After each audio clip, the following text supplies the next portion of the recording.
Le livre Pourquoi les hommes adorent les chieuses de Sherry Argoff repose sur une idée centrale simple mais provocante.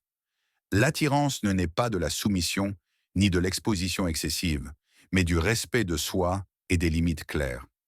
Contrairement à l'idée répandue selon laquelle la gentillesse permanente, la disponibilité totale et le dévouement sans condition renforcent que l'amour, l'auteur affirme que ces comportements finissent souvent par diminuer la valeur perçue de la femme dans une relation. L'effort excessif, l'auto-effacement et la peur de perdre l'autre ne produisent pas le désir, mais au contraire une forme de désintérêt ou de domination. Selon cette approche, le respect précède l'amour, il ne le suit pas. Une femme qui se respecte, qui sait dire non, qui ne s'expose ni émotionnellement ni physiquement sans discernement, devient naturellement plus attirante. Non pas parce qu'elle manipule, mais parce qu'elle n'est pas disponible à la consommation immédiate.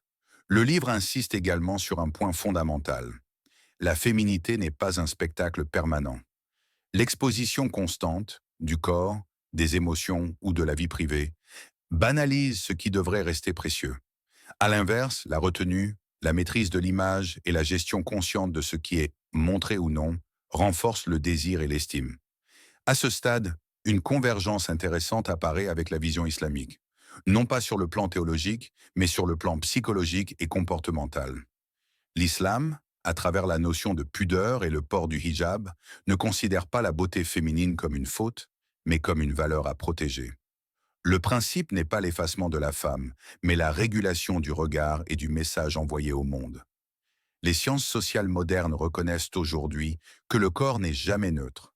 Il communique, volontairement ou non.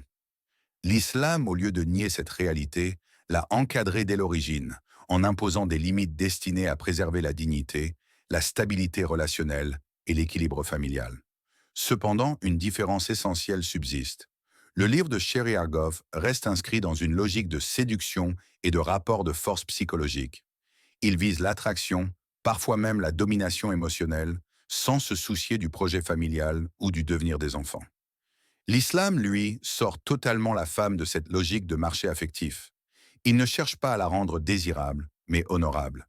Il ne fonde pas la relation sur le jeu du manque, mais sur la tranquillité du lien, comme l'exprime le verset coranique, afin que vous trouviez auprès d'elle la sérénité. En conclusion, on peut affirmer avec honnêteté que ce type d'ouvrages occidentaux constitue une reconnaissance tardive, par l'expérience et parfois par la souffrance, que l'exposition excessive ne sert pas réellement la femme. Là où la pensée moderne arrive à cette conclusion par l'observation et les échecs relationnels, l'islam l'a posé dès le départ comme un principe préventif et structurant. Ainsi, ces idées ne peuvent pas fonder à elles seules une obligation religieuse, mais elles peuvent servir de preuve psychologique indirecte de la sagesse du cadre islamique en matière de pudeur et de relations humaines.